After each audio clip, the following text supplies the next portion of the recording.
डरावनी रातें YouTube channel पर आपका स्वागत है।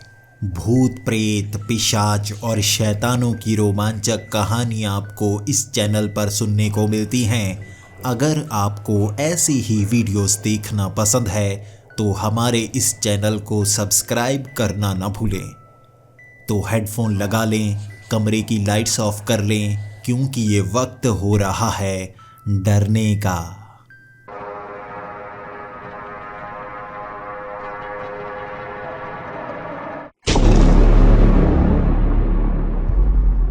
हेलो दोस्तों, मेरा नाम निरहुआ है और मैं पटना का रहने वाला हूँ। नाम कुछ सुना सुना सा नहीं लग रहा। मेरा माँ बाप ने नाम पता नहीं क्या सोच कर रखा था। ये तो मेरी किस्मत थी कि एक हीरो के कैरेक्टर से मेरा नाम मिल गया, दिनेश लाल। मैं उनका बहुत बड़ा फ़ैन हूँ और मेरे माँ बाप ने सोचा नहीं होगा नाम रखते वक्त कि मैं इस नाम से कितना ज़्यादा खुश हो जाऊँगा। 10वीं तक मैं दिनेश लाल की हर फिल्म देखा करता था। निरहुआ रिक्शा वाला, निरहुआ हिंदुस्तानी, हर फिल्म मुझे बहुत ज़्यादा अच्छी लगा करती थी और मैं चाहता था एक ना एक दिन वैसा ही किरदार फिल्मों में निभाऊं। लेकिन आपके सपने सपने ही रह जाते हैं। अगर आप पैसे कमा ना पाए तो ज़िंदगी छोटी रह जाती है, लेकिन छोटी ज़िंदगी को कैसे बड़ा करना है ये मैं जानता था। मेरे पिता एक टिक्की का ठेला लगाया करते थे और मैं वहाँ पिता का हाथ बटाने के लिए जाया करता था।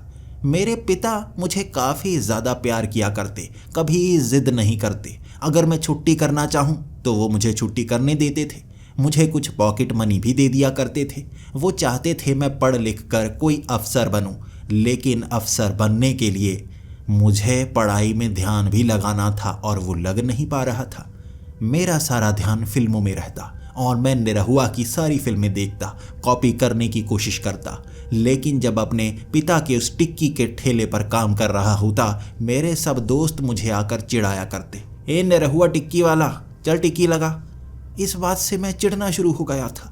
मैं निरहुआ रिक्शा वाला सुन सकता था, निरहुआ टिक्की वाला नहीं सुन सकता था। इस पर तो कोई फिल्म नहीं आई थी। मैं गुस्से में रहने लगा और उसके बाद मैं 11वीं में ही स्कूल से बंक मारना शुरू हो गया। मैं स्कूल से भाग जाया करता। जब यह खबर मेरे पिता को मिली, मेरे पिता ने मुझे बहुत पीटा था, लेकिन मेरी छुट्टियां इतनी ज़्यादा थी मैं एग्ज़ाम दे नहीं पाया था और मैंने अपने पिता से झगड़ा भी कर लिया था। मैं रिक्शा चलाऊंगा, रिक्शा। पिता कहा करते थे, तेरी पतली सी टांगें हैं, तू रिक्शा कैसे चला पाएगा? तेरी टांगों से भी वो रिक्शा आगे खींचा नहीं जाएगा, तो साइकिल नहीं चला पाता। मैंने कहा तो ऑटो रिक्शा चला लूँगा। वैसे भी निरहुआ रिक्शा वाला मुझे ये बनना है। निरहुआ ऑटो रिक्शा हो या साधारण रिक्शा हो, इससे कोई फ़र्क नहीं पड़ता। मेरे पिता ने कर्ज लेकर मुझे एक ऑटो रिक्शा दिया था, जिसके बाद मैं वो ऑटो रिक्शा चलाने लगा। अब उसमें कमाई अच्छी खासी होने लगी थी। पटना में मैं काफ़ी मशहूर जल्द ही हो गया, क्योंकि मेरा नाम निरहुआ था और मैंने अपने उस ऑटो के पीछे लिखा रखा था, निरहुआ रिक्शा वाला। बस ये ऑटो लेकर मैं ऑटो चलाता जाता। ख़ास तौर पर शाम को अपने दोस्तों के पास जाता, उन्हें चिढ़ाने के लिए। लो, ये निरहुआ भी रिक्शा वाला बन गया, अब जेब में पैसे भी होते हैं, कमाई भी करता हूँ। और वो चिढ़ते थे, उनके पिता ने उन्हें कोई रिक्शा डालकर नहीं दिया था। वो तो नौकरी ढूंढ रहे थे और उनसे मिलने के बाद जानबूझकर मैं अपने रिक्शा का वो तीसरा टायर उनके पैर पर चढ़ा दिया करता। 5 दोस्तों के पैरों पर मैं वो रिक्शा का टायर चढ़ा चुका था बदला लेने के लिए। अब मैं कहा करता, बोल निरहुआ टिक्की वाला, बोल निरहुआ टिक्की वाला। वो चुप हो जाते और मैं वहाँ से निकल आता। इस तरह धीरे धीरे जो पैसे आते मैं उसी रिक्शा पर लगाता जाता। अच्छी अच्छी लाइट लगा ली थी, पीछे बड़े बड़े स्टिकर लगा लिए थे, निरहुआ की बड़ी सी तस्वीर लगा ली थी और अब मैं पैसे भी कमाने लगा था। मैंने सोचा था, जिस तरह से यहाँ लोग मुझे पसंद करने लगे हैं ना मेरे नाम के कारण, हो सकता है एक दिन दिनेश लाल मेरे इस रिक्शा में आकर बैठे और कहें, तेरे साथ तो मुझे काम करना है। बस इंतज़ार कर रहा था अपने फेवरेट हीरो का, कब वो मेरे पास आएंगे और मुझे वो ऑफ़र देंगे। समय बीतता गया, मैं पैसे कमाता गया। मुझे अब समझ में आ गया था, भले ही ये मेरी ज़िद थी, लेकिन घर में पैसे अच्छे खासे आने लगे थे और पिता जो रोते हुए मुझे वो रिक्शा देकर गए थे, अब वो बहुत ज़्यादा खुश थे। उन्होंने सोच लिया था कि ये मेरे लिए ही बना हुआ काम था। मैं घर में अच्छे खासे पैसे देता, अब घर की गरीबी भी दूर हो चुकी थी। लेकिन पैसे जितने अच्छे हमें लगते हैं, उन्हें संभालना उससे ज़्यादा ज़रूरी होता है। पैसे कभी कभी बीमारियों को आपके दिमाग के लिए लेकर आते हैं। मेरे दिमाग में भी ऐसी ही बीमारी चढ़ गई थी कि मैं किसी को कुछ समझता नहीं था। अगर कोई ग्राहक मेरे इस ऑटो रिक्शा में बैठा हुआ होता और मुझे कहता तूने आगे कर दिया है, मैं वहीं अड़ जाता। उतरना है तो उतर, यहीं देख मैं ब्रिज के ऊपर उतार दूंगा, कोई ट्रेन तेरे ऊपर से निकल जाएगी। इस तरह से मैं कई ऐसे ही पैसेंजर्स को रास्ते में उतार दिया करता। अब वो क्या कर सकते थे, मैं रिक्शा यूनियन वालों को थोड़ी सी कंप्लेंट करूंगा ना तो यहीं पर पीटने आ जाएंगे, इसीलिए सब डरा करते थे। धीरे धीरे मैं घमंडी होने लगा था और मुझे पता तक नहीं चल पा रहा था। मेरी माँ भी मुझ पर गुस्सा होती, मेरे पिता भी मुझ पर गुस्सा होते, लेकिन उनकी बात भी मैं नहीं सुनता, उनके सामने भी अकड़ने लगा था। इसी के साथ मुझे एक बुरी आदत पड़ गई, गुटखा खाने की आदत। मेरे दोस्तों ने शायद मुझे जलकर बस एक गुटखा दे दिया था, जिसके बाद वो मुझे बहुत अच्छा लगा। अब मैं कमाई कर रहा था और धीरे धीरे गुटखे की आदत मुझे पड़ चुकी थी। हर रोज़ 10 छोटी छोटी पुड़िया में निगल जाया करता। मुझे बहुत ज़्यादा मज़ा आता। घमंडी भी मैं होता जा रहा था, मैं अय्याशी भी करने लगा था। मुझे जो कमाई होती मैं ज़्यादातर खाने पीने में उड़ा दिया करता, महंगे कपड़े डालने में उड़ा दिया करता। मैं अपने बालों को नीला करवा चुका था। भले ही जितने पैसेंजर मेरे ऑटो रिक्शा में बैठते मुझे देखकर हंसते, लेकिन मेरा वो काला चश्मा, सच में मैं बहुत स्टाइलिश लगने लगा था। और मैं सोच भी रहा था, एक ना एक दिन एक हीरोइन मेरे इस रिक्शा के पीछे बैठेगी, उसकी नज़रें मेरी नज़रों से लड़ जाएंगी, बिल्कुल फौजियों की तरह। और इन लड़ी हुई नज़रों से एक नतीजा निकलेगा। जैसे एक देश दूसरे देश पर जीत हासिल करता है, मेरी ये नज़रें उसकी नज़रों पर जीत हासिल कर लेंगी और जंग जीती जाएगी। लेकिन कोई खूबसूरत लड़की मेरे इस ऑटो रिक्शा में बैठकर मुझसे बात ही नहीं करती। मेरी ये लहराती हुई नीले रंग की जुल्फ़ें मैं जानबूझकर हिलाता। कई बार मेरा ऑटो किसी न किसी गाड़ी से टकरा जाता। अब रात को अगर सन ग्लासेस लगाकर मैं ऑटो चलाऊंगा, थोड़ी बहुत गलती तो होगी ना, लेकिन नुकसान ज़्यादा बड़ा थोड़े ना होता। अब ऑटो तो टूटा फूटा भी चला सकते हैं, महंगी गाड़ी में स्क्रैच लग जाते। जब तक वो बाहर निकलता मैं तो अपना ऑटो रिक्शा भगा लिया करता। लेकिन मैं सोचा करता था इससे लड़की इम्प्रेस होगी, लेकिन लड़की इम्प्रेस हो ही नहीं रही थी। मैं मजबूर हो गया था, इतनी उम्र हो गई है, कोई ना कोई लड़की मैं अपने जाल में फंसा लूँगा, फिर उससे शादी करूँगा। ये मेरा सपना था। मैं अरेंज मैरिज नहीं करना चाहता था, मैं लव मैरिज करना चाहता था, लेकिन मेरी लहराती जुल्फ़ों पर कोई लड़की मर ही नहीं रही थी। अब मेरे वही दोस्त जो मुझे गुटखे की आदत लगा चुके थे, उन्होंने मुझे एक और बुरी आदत लगा दी, वो थी शराब की। अब हर रोज़ रात को 8 बजे मैं 2 पैग लगा लिया करता। उसके बाद मेरी आंखें ऊपर की तरफ चढ़ जाती। मैं कॉलर दूर करके कंधों के पास पहुंचा देता और मुझे लगता मैं हीरो लग रहा हूं। 2 पैग लगे हो ना तो आप हिम्मत बढ़ा चुके होते हैं। अब मैंने सोचा था, कुछ पैसेंजर लड़कियां हैं जो हॉस्टल से आगे क्लब में घूमने के लिए जाती हैं, किसी न किसी से मेरी नज़रें लड़ ही जाएंगी। और अब तो हिम्मत भी बढ़ चुकी है। रात को 2 पैक जब मैंने लगाए होते ना, मैं जानबूझकर हर एक लड़की को आई लव यू कहता रहता। कुछ लड़कियां तो हंस देती, कुछ लड़कियां बेवजह चांटे मारकर चली जाती। मुझे खुशी इस बात की होती, चलो छूकर तो गई है ना। लेकिन शराब की एक परेशानी होती है, कई बार चक्कर आने लगते हैं। आपको हर चीज़ 2-2 दिखती है। जो चक्कर आते हैं उससे तो मैं परेशान रहता था, जो चीज़ें 2 नज़र आती थी उसका सलूशन मैंने निकाल लिया था। कभी कभी पीछे खूबसूरत लड़की बैठी होती तो मुझे 2-2 नज़र आती, मुझे बहुत ज़्यादा खुशी होती। इस तरह शराब पीने की आदत मेरी बिगड़ती गई। अब उस कारण मेरे ऑटो रिक्शा के कई एक्सीडेंट भी होने लगे थे।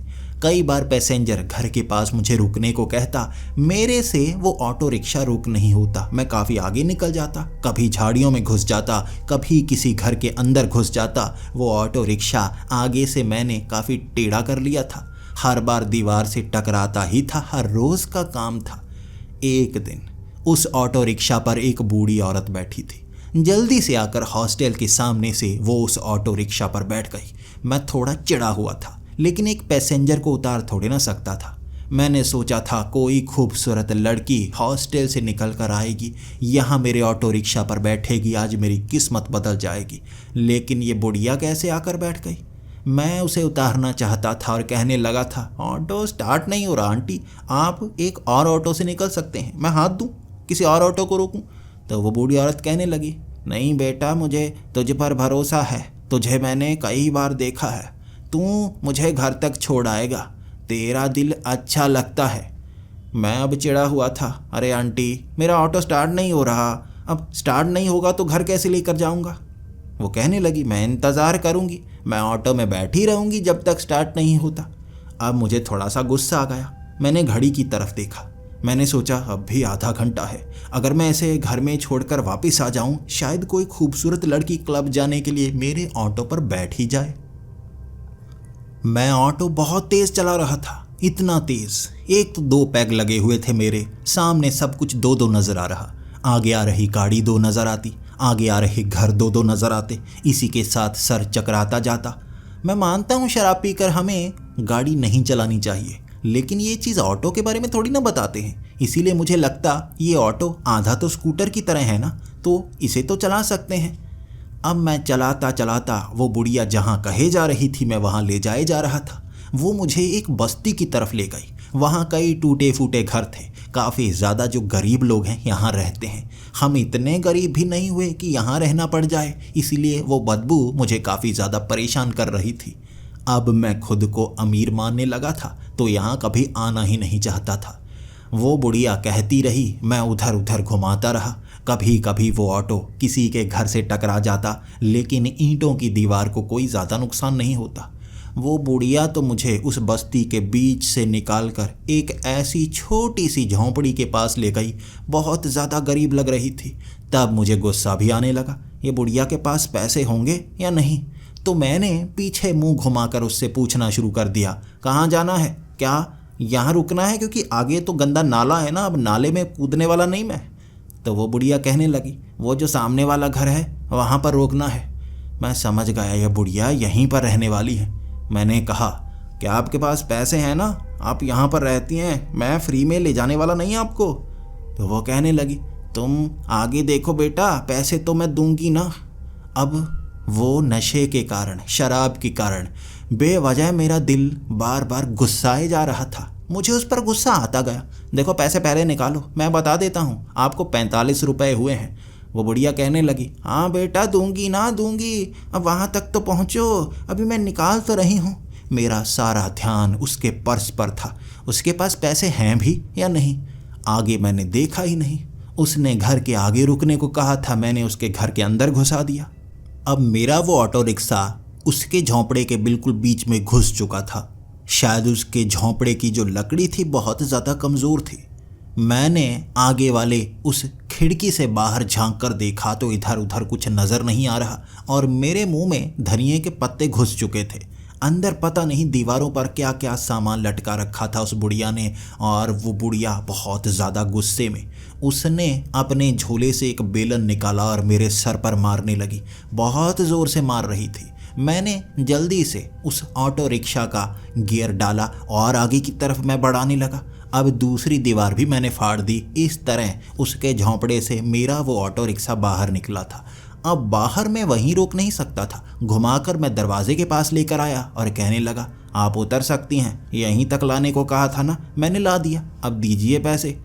वो बुढ़िया बहुत ज़्यादा गुस्से में, मेरा घर फाड़ के रख दिया, तुझे यहाँ लाने को कहा था, घर में घुसाने को थोड़े ना कहा था।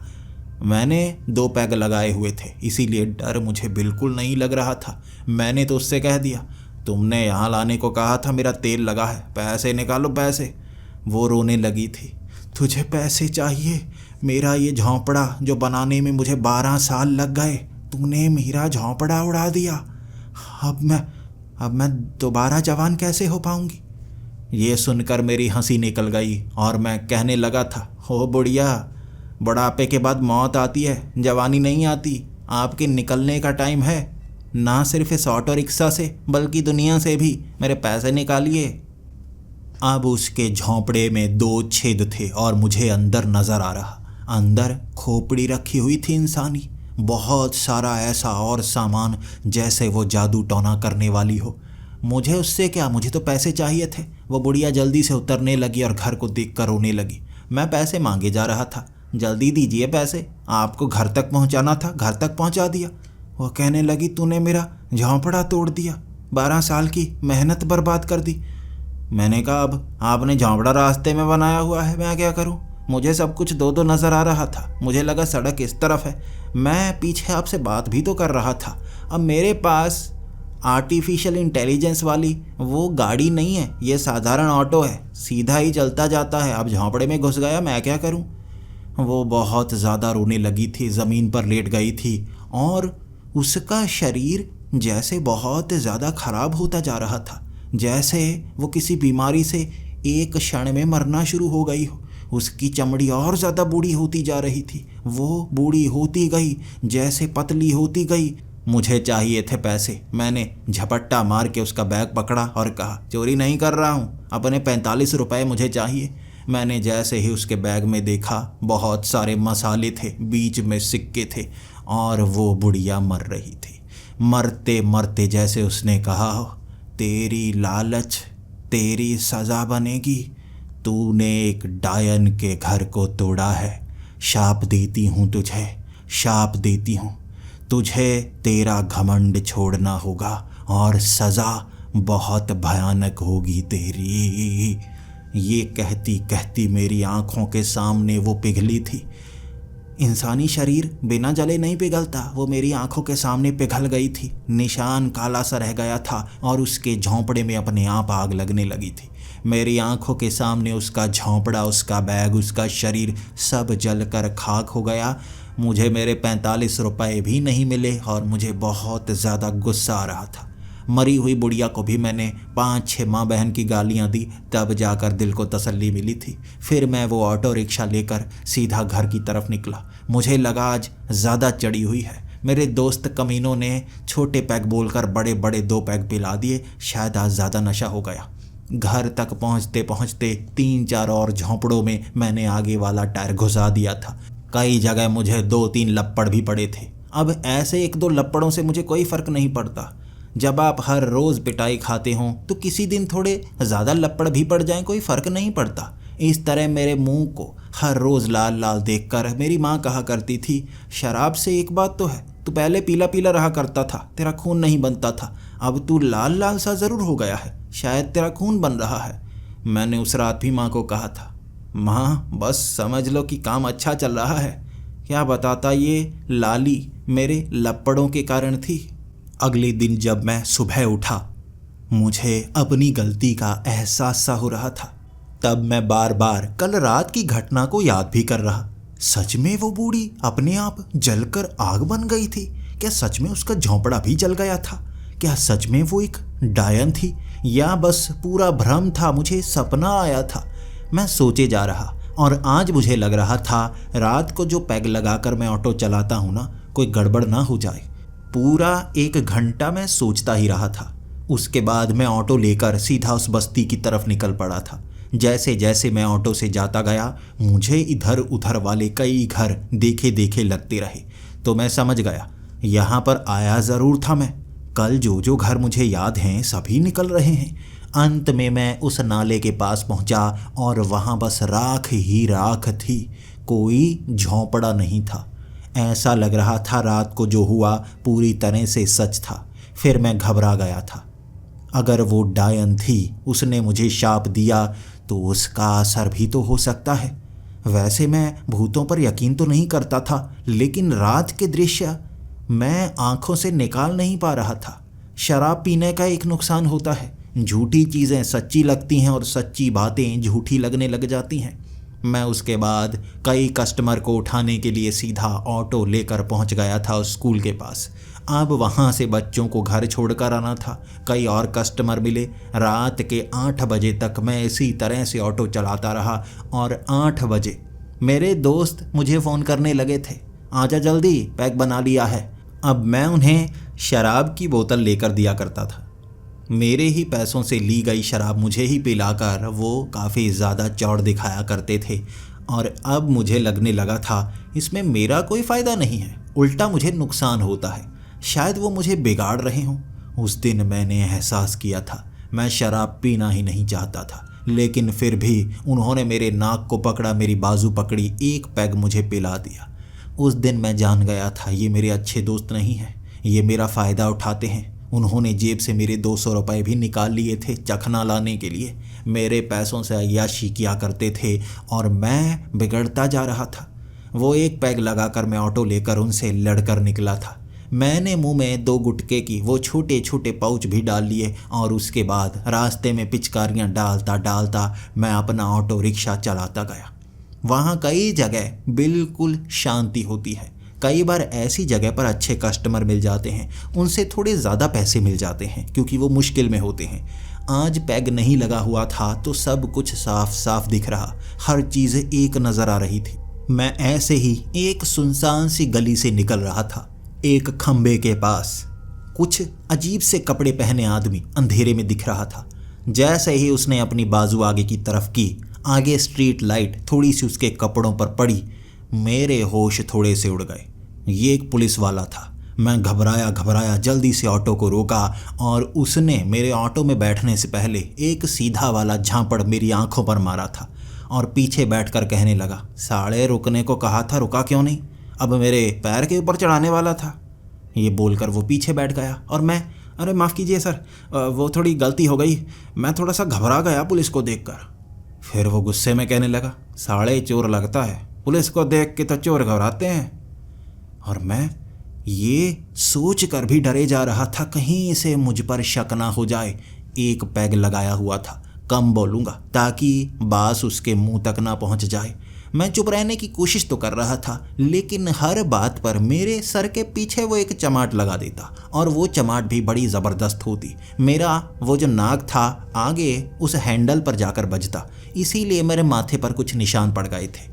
वो लपड़ मारे जा रहा, भले ही बात गुस्से वाली हो या हंसी वाली हो, उसका भारी हाथ मेरे सर पर पड़े जा रहा था और कानों से सूं सूं की आवाज़ आए जा रही थी। हम जब हाईवे पर पहुँचे तभी उसने आवाज़ लगाई, ये साड़ी शराब की बदबू कब से आई जा रही है, तूने साढ़े शराब पी है, तूने साढ़े शराब पिए, रोक यहाँ रोक। मैंने जल्दी से ऑटो रिक्शा को रोका। अब मैं समझ गया था, ऐसे पता चल गया मैं ड्रिंक एंड ड्राइव के केस में फंसूंगा। अब क्या कहूँ, कहीं कल की बात मुंह से ना निकल जाए। मैं शांत रहने की कोशिश करूँगा। मुझ पर ज़्यादा चढ़ी नहीं थी और जितनी चढ़ी थी उसके लपड़ों ने सभी उतार दी थी। उसके बाद पीछे से वो अपने बैग से कुछ निकालने लगा। रुक साले, मशीन निकालता हूँ, तूने पी हुई है? मैंने कहा नहीं साहब, मैंने नहीं पी, वो ना मेरे दोस्त पी रहे थे, मैं तो वहाँ चिकन खाने गया था, एक ने मेरे ऊपर वो ग्लास उड़ेल दिया, इसलिए कपड़ों से बदबू आ रही है। वो कहने लगा, रुक साले रुक, अभी पता करता हूँ। अब वो मशीन निकालने वाला था। मैं समझ गया अब तो फंसा। अब क्या करूं, कितने पैसे देकर बचूंगा? ये पैसे लेगा भी, ये रिश्वतखोर हुआ तो पैसे लेगा, ईमानदार हुआ तो मैं रगड़ा गया। अब करूं तो करूं क्या? जल्दी से उसने शायद वो मशीन निकाल ली थी। मैं बस आगे देखे जा रहा था और भगवान को याद किए जा रहा था और पीछे से उसने मशीन निकाली होगी और कहने लगा, अब आया हाथ में, साले फूंक मार तो इसमें, फूंक मार साले, फूंक मार। उसने ये कहा था और मैंने अपने होंठ आगे की तरफ कर दिए। आंखें मेरी बंद थी, बस भगवान से ये चाहता था कि मशीन की वो बीप की आवाज़ ना आए। जैसे ही मैंने फूंक मारी, वो कई सारी आवाज़ें निकल रही थी। ऐसी आवाज़ें मैंने सुनी नहीं थी। ये कोई हाईटेक मशीन तो नहीं? आंखें खोलकर देखा मैंने, वो बांसुरी मेरे मुंह में घुसेड़ चुका था। मैं बांसुरी में फूंक मारे जा रहा था और वो उंगलियों से बांसुरी के अलग अलग तरंगे निकाले जा रहा था। ये देखकर मैंने कहा, ये क्या मजाक है, आपने तो मुंह में बांसुरी लगा दी। फिर वो पीछे से कहने लगा, साले मुंह आगे को कर, तू ऑटो चला, अब तू ऑटो चला, मशीन मेरी घर में रह गई तो सोचा तेरे मुंह में बांसुरी घुसेड़ देता हूँ। अब किसी न किसी तरह पता तो मैं कर लूँगा ना तूने पैग लगाया है या नहीं। साले शराब की बदबू आ रही है, शक मुझे तुझ पर पूरा है। इसके बाद मुझे सांस में सांस आई। फिर मैं अपना वो ऑटो चलाने लगा। जैसे ही मैं ऑटो चलाने लगा उसने फिर से रुकने को कह दिया। मिल गई मल गई। मिल गई, मशीन मिल गई। और ये सुनते ही मैं फिर से घबरा गया। इसने तो ढूंढ ली मशीन, अब मैं पकड़ा जाऊंगा। अब करूं तो करूं क्या। इसके बाद जैसे ही मैंने पीछे की तरफ मुंह घुमाया, उसने सीधे हाथ से मेरे मुंह पर लपड़ लगाया और कहने लगा, साले तुझे चलाने को कहा है, रोकने को किसने कहा। चल चला, तू सीधा चला, मुझे मेरी मशीन मिल गई, मैं सुबह से काम नहीं कर पाया था, तू ऑटो चला। अब वो मुझे बार बार कभी इधर मुड़ने को कहता और जब भी मुड़ने को कहता मेरे सर पर एक चमाट लगा देता। यकीन मानिए, अगर मैं ड्रिंक एंड ड्राइव की केस में पकड़ा भी जाता, पुलिस स्टेशन पहुंच जाता, शायद इससे ज़्यादा पिटाई नहीं होती जितनी वो पहले ही मेरी कर चुका है। इतने सर पर निशान छपा दिए हैं, वो समझ ही नहीं पा रहा। मुझे लगता है उसने पी हुई है, इसीलिए अब मैं थोड़ा सा गुस्सा करने लगा था। साहब देखिए, थप्पड़ मत मारिए, आप इस तरह से मुझ पर हाथ नहीं उठा सकते। मशीन आपके पास है नहीं, इसीलिए आप मुझ पर शक भी नहीं कर सकते कि मैंने शराब पी है या नहीं। हाथ मत उठाइए।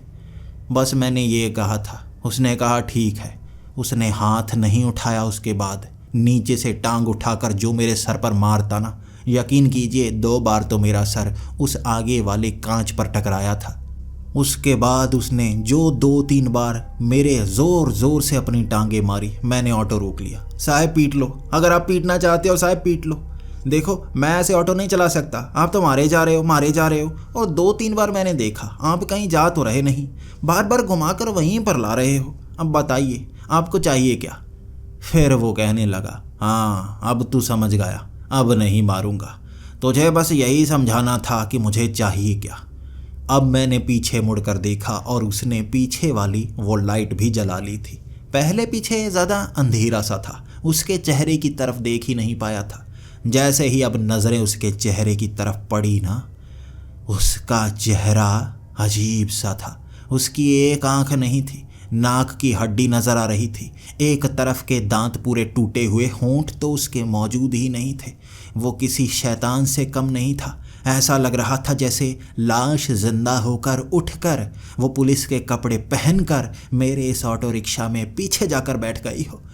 ये देखते ही मेरी चीख निकल गई और वहाँ से मैं आगे की तरफ भागने लगा।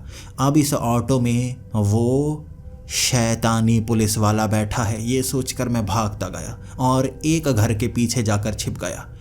मैंने उसे ऑटो से उतरते हुए देखा था और वो भागकर मेरे पीछे आने लगा। मैं क्या करता, मैं चीखता जा रहा था। वहाँ कुछ लोग थे, वो मुझे देखकर जैसे ऐसे चिढ़ रहे थे जैसे मैं कोई शराबी हूँ। मुझे उन्होंने 2-4 लपड़ मारे और भगा दिया वहाँ से। अब वो पुलिस वाला मेरे पीछे ही था। एक बंद पड़ी गली में उसने मुझे घेर लिया। उसके बाद पता नहीं कैसे वो जिंदा था या नहीं, लेकिन नीचे गिराकर जो उसने अपनी टांगे मेरे पेट पर मारी ना, फिल्मों में ऐसी पिटाई होती है। वो मारता जा रहा था और मैं क्या करता, बस रोता जा रहा था। 1-2 बार इतनी ज़ोर से मेरी पेट पर टांग मारी थी ना उसने, उसके बाद से पेट दर्द होता ही गया और हगने के लिए यहाँ कोई टॉयलेट भी नज़दीक नहीं था। वो ऐसे मार रहा था जैसे मुझे जान से ही मारना हो। मैंने वो दीवार फांक दी। वो पीछे से गालियाँ निकालता रहा, साले भागने की कोशिश कर रहा है, रुक रुक, अभी दीवार को तोड़ के तेरे पीछे आता हूँ। जब उसने ये कहा था मैं डर गया और उस दीवार के आगे से घूमकर मैं ऑटो की तरफ भागा। अब भागकर इससे दूर नहीं निकल सकता, ऑटो चलाकर निकल सकता हूँ।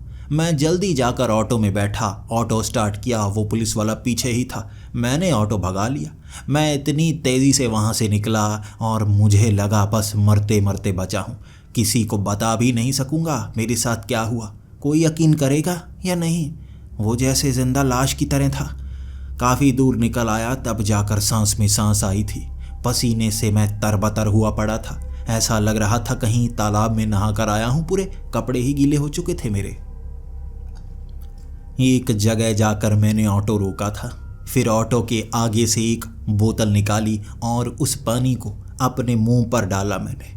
तब अच्छा महसूस हुआ था। अब बोतल खाली हो चुकी थी। मैं और पानी चाहता था ताकि अपनी गर्दन भी धो सकूं। आगे एक वाटर टैप लगा हुआ था। जल्दी से जाकर उससे मैं पानी भरने लगा और पीछे से ऑटो रिक्शा स्टार्ट होने की आवाज़ आई। ये आवाज़ ने मुझे डरा दिया। मैंने पीछे मुड़कर देखा, एक बच्चा जिसकी उम्र 10 से 12 साल होगी, वो मेरी ऑटो रिक्शा को लेकर भाग रहा था। मैं चीखता चिल्लाता उसके पीछे भाग रहा। उसने ऑटो इतना तेज़ किया कि वहाँ से वो निकल गया और मैं रोता गया। अरे चोर, इतनी छोटी उम्र के चोर! मैं सोच ही नहीं पाया यहाँ चोरी भी हो सकती है।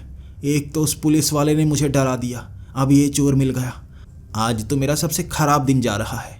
मैं रो रहा था। मैं सड़क के बीच में ही बैठ गया था। अब करूं तो क्या करूं? मुझे पुलिस के पास जाना चाहिए। तभी पीछे से हॉर्न की आवाज़ आने लगी। मैं पीछे मुड़कर देखने लगा, कौन है? ये हॉर्न की आवाज़ मेरे ऑटो की ही थी। वो पहले तो दूर लेकर गया था, अब ऑटो इस तरफ ला रहा था और मैं बीच में खड़ा हो गया। रुक रुक साले रुक! मैं ये कह रहा था ताकि उस ऑटो को रोक पाऊँ। सड़क के बीच अपनी बाजुओं को फैलाकर। हमेशा ऐसे ही रोका जाता है ना गाड़ी को, बीच में खड़े होकर, और फिल्मों में ऐसे रोक भी लेते हैं। निरहुआ भी कई बार इसी तरह खड़ा होकर ऑटो रिक्शा को रोक लेता है फिल्मों में। असल में ऐसा नहीं होता। उस बच्चे ने ऑटो इतना तेज़ किया था कि आगे वाले शीशे से मेरा सर टकराया था। शीशा भी टूटा था, मेरा सर भी। मैं अब एक तरफ गिर चुका था और वो लड़का मेरे पास से हंसता हंसता निकला था। वो ऑटो ऐसे चला रहा था जैसे बच्चे शरारतें करते हैं ना। फिर वो आगे चला गया। मुझे लगा मुझे टक्कर मारने के लिए आया था, अब दूर चला गया। मैं एक तरफ बैठा रो रहा था, सर से थोड़ा खून भी बह रहा था। तभी दूर से वो ऑटो फिर से मेरी तरफ आने लगा। अब मैं सड़क के बीच खड़ा होकर उससे टक्कर नहीं खाना चाहता था। मैं दीवार से सट गया। मुझे लगा अब वो मुझे नहीं मारेगा, शायद पहले गलती से लग गया होगा। अब वो कमीना बच्चा सीधा मुझसे टक्कर मारने के लिए उस ऑटो को घसीटता हुआ दीवार से मेरी तरफ बढ़ने लगा। मैं बच ही नहीं सकता था। वो दीवार से घिसटता घिसटता ऑटो आगे आ रहा था। मैं बस आगे की तरफ भागने लगा। एक जगह छोटी सी दरार थी उस दीवार में, मैं उसमें घुसा। बस कह लो कि पाइप के लिए जगह छोड़ी गई थी, उसमें घुस गया मुंह आगे की तरफ करके। वो लड़के ने ऑटो दूर नहीं किया, बल्कि मेरी पीठ, मेरा पिछवाड़ा पूरी तरह से घिस चुका था। चिथड़े उड़ा दिए थे उस तरफ के उसने। पीछे से इतनी ज़्यादा रगड़े लग गई थी कि मैं बता नहीं सकता। शायद कई दिन मैं बैठ ना पाऊँगा, लेकिन उसके लिए मुझे बचना तो पड़ेगा ना। आगे जाकर उस कमीने बच्चे ने वो ऑटो घुमा लिया था पीछे की तरफ, फिर से मारने के लिए आ रहा था। मैंने भागना शुरू कर दिया। मैं तो अब इन घरों से दूर भाग रहा था, चीख रहा था, चिल्ला रहा था। और जैसे ही मैं आगे निकला, ये इलाका मुझे सही सा नहीं लग रहा था। कोई घर नया नहीं लग रहा था यहाँ पर। ऐसा लग रहा था जैसे कोई हो ही ना। आगे आगे भागता रहा, पीछे पीछे उसका ऑटो। बार बार मारने की कोशिश करता, मैं उन मोड़ पर मुड़ जाता, इस तरह बचता। और ऐसे ही करते करते मैं उन झोंपड़ों की तरफ निकल गया था। वो बस्ती जो वहाँ बनी हुई थी, मैं उस तरफ भागने लगा और पीछे वो ऑटो लेकर। कभी एक तरफ से टक्कर मारता तो कभी दूसरी तरफ से। एक बार जब वो मुझे टक्कर मारने के लिए ऑटो करीब लेकर आया ही था, तभी आगे रखी कई ऐसी सूखी लकड़ियाँ थी जहाँ उसका टायर फंस गया। जैसे ही टायर फंसा, मुझे लगा अब इस बच्चे को सबक सिखाना होगा। ये पागल लड़का मुझे मारने पर उतारू है। जैसे ही उसे गर्दन से पकड़कर मैंने खींचा, वो कमज़ोर सा बच्चा था। जब बाहर निकला पूरी तरह से काला। उसका रंग सिर्फ काला ही नहीं था, वो जला हुआ था। ऐसा लग रहा था जैसे उसकी चमड़ी अभी अभी जली हो, पूरी तरह से काला राख बना हुआ, और चमड़ी गर्म थी। कई जगह से धुआं निकल रहा था, जैसे अपनी चिता से उठकर आ गया हो वो। अब वो अपने दांतों से मुझे काटने की कोशिश तो कर रहा था, लेकिन उसके दांत भी मुंह से झड़ रहे थे। मैं इतना ज़्यादा डरा कभी नहीं था। ये एक बच्चे की लाश थी। मैंने जल्दी से उठाकर उसे लकड़ियों पर फेंक दिया और लकड़ियों से धुआं निकलने लगा। फिर मैंने धक्का लगाकर उस ऑटो को पीछे किया। वो उठना तो चाहता था, लेकिन तब तक लकड़ियों से आग निकलना शुरू हो गई और वहीं पर वो तड़पने लगा था। मैंने ऑटो वहाँ से भगा लिया। मैं नहीं जानता वो जिंदा था, मरा था, लेकिन वो लाश जैसा था जो वहाँ चिता के रूप में जलना शुरू हो गया। वो लकड़ियाँ बहुत तेज़ी से धू धू करती हुई जल रही थी और मैं ऑटो लेकर वहाँ से निकला। रो रहा था मैं, और ऐसे ऑटो चलाते हुए किसी ने नहीं देखा होगा। मैं बस उठकर ऑटो चला सकता था, बैठ सकता ही नहीं था। पीछे से छिला हुआ था मैं। मुझे लगा पहले मुझे बैंडेज लगवानी होगी, इलाज करवाना होगा। काफ़ी जगह से खून निकल रहा था मेरे। मैं सरकारी अस्पताल की तरफ निकल पड़ा। रात के समय कुछ मदद तो करेंगे ना। सरकारी अस्पताल के आसपास कोई घर बना हुआ नहीं है। शहर से बाहर बना हुआ वो अस्पताल। जब मैं उसके करीब ऑटो लेकर गया, एक तरफ नर्स के कपड़े पहने एक लड़की थी। मुझे लगा इसके पाँव पड़ जाता हूँ, कोई इलाज तो करेगी ना। मेरी जेब में बस 50 रुपये थे, कुछ मदद तो कर देगी ना। मैंने जैसे ही उसके पास जाकर ऑटो रोका, वो मेरे ऑटो पर बैठ गई और कहने लगी, भैया जल्दी से चलो, जल्दी से चलो। मैं उसको कहने लगा, मैं अस्पताल में आया हूँ, मुझे यहाँ रुकना है। वो कहने लगी, मैं आपका इलाज कर दूँगी, जल्दी चलिए, कोई मेरे पीछे पड़ा है, जल्दी जल्दी। मैं उसकी मदद करना चाहता था तो मैंने ऑटो आगे की तरफ करना शुरू कर दिया। अब वहाँ घुप अंधेरा था और मैं रो रो कर उसे अपनी आप बीती सुनाना चाहता था, लेकिन वहाँ पर वो हंसना शुरू हो गई। वो ऐसे हंस रही थी जैसे अपनी सहेलियों से बचकर आई हो। मुझे लगा क्या मजाक कर रही है, मुझे इलाज की ज़रूरत है, ये बस हंसने पर लगी हुई है। मैंने कहा, मैडम देखिए, मेरे काफ़ी ज़्यादा चोट लगी है और ऐसी ऐसी जगह पर लगी है, मैं बता नहीं पा रहा हूँ, लेकिन मुझे इलाज करवाना है। तो क्या आपके पास कोई पट्टी वट्टी है जो आप करेंगी? वो अपना बैग दिखाने लगी और कहने लगी, मेरे पास पूरा बैग है, मैं इलाज कर दूंगी, बस वहाँ से निकल आए हैं ना, अब यहाँ कहीं रोक दो, मैं आपको पट्टी कर देती हूँ। उसके बाद वहाँ पर मैंने ऑटो रोका और सबसे पहले तो उसके चेहरे की तरफ देखा, कहीं ये भी कोई भूत प्रेत तो नहीं। जब से कल की वो डायन मरी है ना, तब से मेरे दिन बदल गए हैं। वो खूबसूरत नर्स थी, सफ़ेद कपड़ों वाली। उसके बाद मैं शर्माता शर्माता अपना पिछवाड़ा दिखा रहा। वो पैंट तो पीछे से फट चुकी थी, शायद अंदर से मेरा शरीर भी छिला हुआ नजर आ रहा हो। मैं ये करके दिखा रहा, माथे के निशान दिखा रहा, सर पर दर्द हो रहा वो भी बता रहा, पीठ पर भी कुछ निशान से बने हुए थे। वो हंसने लगी मुझे देखकर और कहने लगी, करके क्या आए हो, कोई गंदे बंदे काम तो नहीं करके आए? मैंने कहा, नहीं नहीं, आप गलत समझ रही हैं। वो एक लड़का मेरे पीछे पड़ गया और ये मेरा ही ऑटो मेरे ही ऊपर चढ़ाने की कोशिश कर रहा था। हंसते हंसते वो कहने लगी, ठीक है, देखो तुम्हें इन्फेक्शन हो जाएगा, इसीलिए तुम्हें इंजेक्शन पहले लगाती हूँ। इंजेक्शन शब्द का नाम सुनकर मेरे होश उड़ गए। मैं तलवार से नहीं डरता, सुई से डरता हूँ। मैं कहने लगा, नहीं नहीं, कोई पट्टी वट्टी है तो वो कर दीजिए, इंजेक्शन मैं नहीं लगवाना चाहता।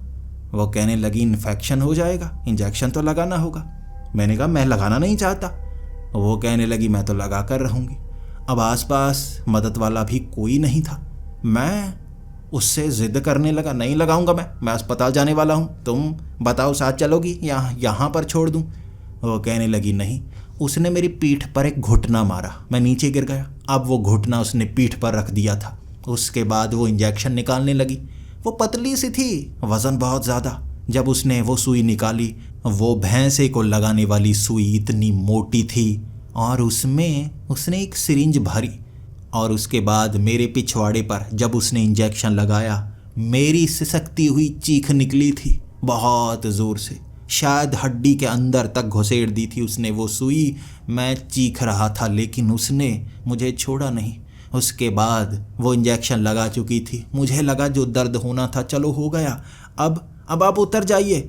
वो कहने लगी, नहीं, इतनी आसानी से थोड़े ना उतरने वाली हूँ मैं उसे देख सकता था। उसके सफ़ेद कपड़े काले में बदल चुके थे।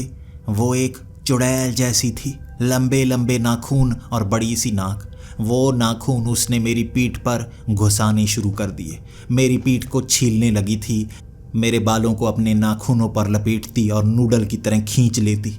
मेरे सर पर दर्द हो रहा था और मैं उसे पीठ से उठा भी नहीं पा रहा था।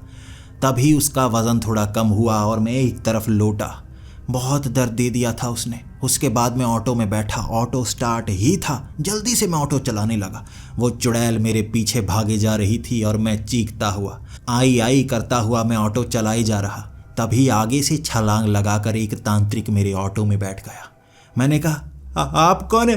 उतरिए उतरिए, मेरे पीछे चुड़ैल पड़ी है। वो इतनी तेजी से बैठा मैं यकीन ही नहीं कर पाया, लेकिन वो शायद मेरी मदद के लिए आया था। मेरे बच्चे, चला चला, ऑटो तेज चला, मैंने दूर से देख लिया, ये चुड़ैल है जो तेरे पीछे पड़ी है। मैं तेरी मदद के लिए आया हूँ, मेरी बात मान, भगा इससे दूर, रुकना मत, रुकना मत। कोई भी सामने आए, कोई भी रुकने को कहे, तूने रुकना नहीं है। तेरे ऊपर शायद किसी पिशाच का साया है, शायद तूने किसी डायन के साथ कुछ किया है। मैंने देख लिया किस तरह से वो तुझे मार नहीं रही थी, तड़पा रही थी। बता मुझे। मैंने उसे सब कुछ बताया और मुझे लग रहा था मेरे दिल का बोझ हल्का हो गया। मेरी पूरी बातें सुनकर वो तांत्रिक कहने लगा, चल उसी बस्ती की तरफ, चल उसी बस्ती की तरफ। तू उसके करीब रहेगा तो बचा रहेगा। वहाँ जाकर देखते हैं तेरे साथ क्या किया जा सकता है। मैंने ऑटो उसी बस्ती में डाल लिया। मैं ऑटो को बड़ा तेज करके निकाल रहा था। उस तांत्रिक ने कहा था, रुकना मत, रुकना मत। मैं बड़ी तेजी से जा रहा। वो तांत्रिक शायद इन सड़कों को जानता था, मुझे मुड़ने को कहता लेकिन रफ्तार कम करने को नहीं कहता। मुझे उस पर पूरा यकीन था। लेकिन जब एक घर के पीछे से उसने मुड़ने को कहा और कहा, तेज कर ले, वो चुड़ैल पीछे है, मैं डर गया। मैंने तेज करके वो मोड़ पर अपने उस ऑटो रिक्शा को आगे की तरफ बढ़ाया। आगे नाला था और ऑटो सीधा नाले में। उस तांत्रिक ने कब छलांग लगाई मुझे नहीं पता, लेकिन ऑटो रिक्शा लेकर मैं सीधा नाले में घुसड़ चुका था और पूरा काला, नाले की वो बदबू, और मैं डरा हुआ पीछे देख रहा।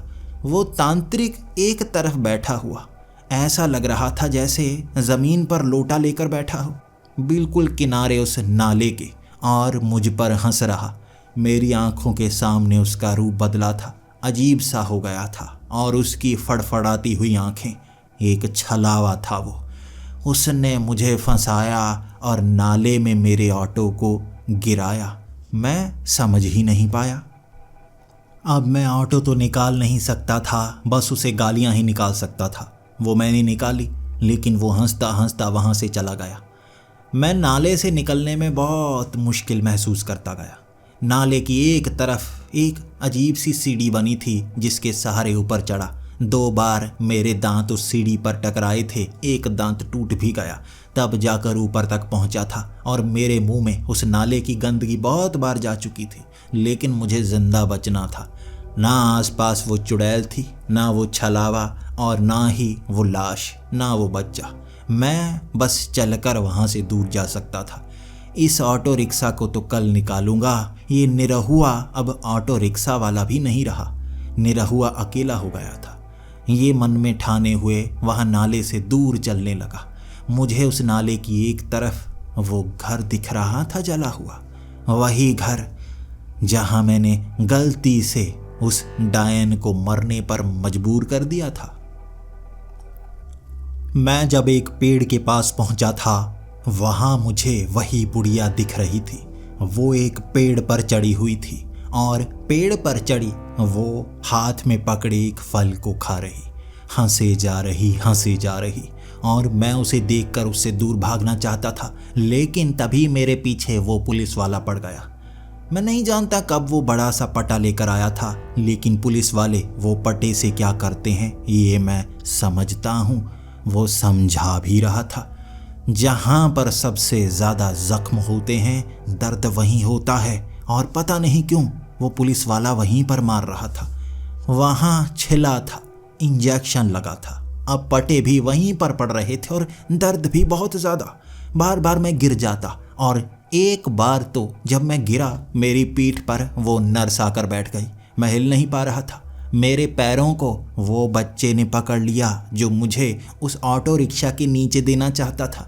वो पुलिस वाले के हाथ में वो पटा मशीन की तरह चल रहा था। सच बताऊं, 5-6 बार जब पड़े थे ना वो पटे, तब तो दर्द हुआ था, उसके बाद दर्द नहीं हुआ। बस लगातार ठक ठक की आवाज़ आई जा रही, बाकी तो मैं सन्न हो चुका था। सामने वो पेड़ नज़र आ रहा जिस पर बैठी वो बुढ़िया, वो डायन। मैं जानता था उससे माफ़ी मांगे बिना मैं छूट नहीं सकता। वहीं से चीखते हुए बोला था, मुझे माफ़ कर दो, मुझे माफ़ कर दो। 2-3 बार मैंने ये कहा, फिर वो पेड़ से उतरकर मेरे करीब आने लगी। चलती चलती मेरे करीब आई। उसके हर एक कदम पर मेरे पीछे एक पटा पड़ता, लेकिन सिर्फ आवाज़ सुनाई देती, शरीर हिलता, दर्द नहीं होता। शायद मेरी नसें भी छिल चुकी थी जो दर्द महसूस नहीं करवा रही थी। वो मेरे करीब आकर हंसने लगी और कहने लगी, अब क्यों दर्द से चिल्ला रहे हो? जब तुमने मुझे बर्बाद किया था तब नहीं सोचा था? मैंने कहा, दर्द से नहीं चिल्ला रहा हूँ, दर्द तो हो चुका जो होना था, अब तो सन्नाटा छाया हुआ है पीछे, लेकिन मैं तुमसे माफ़ी मांगना चाहता हूँ। मुझे इस सब से बाहर निकलना है। मुझे माफ़ कर दो। फिर उसने अपना हाथ ऊपर की तरफ खड़ा किया तो मुझे उस पुलिस वाले ने पीटना बंद कर दिया। उसके बाद वो नस मेरे पीठ से उठी, वो बच्चे ने मेरी टांगों को छुड़ा और तब वो डायन कहने लगी, अब बताओ कितना दर्द होता है। समझ में आता है जब आपकी बनाई वो चीज़ बर्बाद हो जाए। तुमने ये शरीर बनाया था, बर्बाद हुआ। तुमने ऑटो रिक्शा बनाया था, बर्बाद हुआ। अब तुम भी बर्बाद हो जाओगे। मैं ज़मीन पर लेटकर उसके पाँव पकड़ पकड़ कर रो रहा और कह रहा, मुझे माफ़ कर दो, मुझसे गलती हो गई। मेरी गलती नहीं, मेरे दोस्तों की थी। उन्होंने शराब पिलाई और शराब पीकर कोई भी जैसे बहक सकता है, मैं बहक गया था। माफ़ कर दो मुझे। उसने कहा, माफ़ एक ही शर्त पर करूँगी। मैंने कहा, मैं हर शर्त मानने को तैयार हूँ। पास में एक झाड़ू पड़ा था, उसने झाड़ू की तरफ इशारा करके कहा, बनो मोर, तुम्हें मोर बनना होगा। मैं समझ ही नहीं पा रहा था कौन से मोर की बात कर रही है, लेकिन पीछे वो पुलिस वाला हंसने लगा था और उसके पीछे वो छलावे की हंसने की आवाज़, लेकिन वो नज़र नहीं आ रहा। वो नर्स भी हंसे जा रही, वो लड़का भी हंसने लगा था, लेकिन मैं समझ नहीं पा रहा था कैसे बनूं मैं मोर, कैसे बनूं, बताओ मुझे। और वो अपने सर पर हाथ मार कर कहने लगी, तू तो बुद्धू है। तो उठा वो चने, नीचे बहुत सारे चने गिरे हुए थे। वो कहने लगी, उठा चने और बन जा कुलचा। मैं फिर से हैरान था, कैसे मैं चनों से कुलचा कैसे बन सकता हूँ।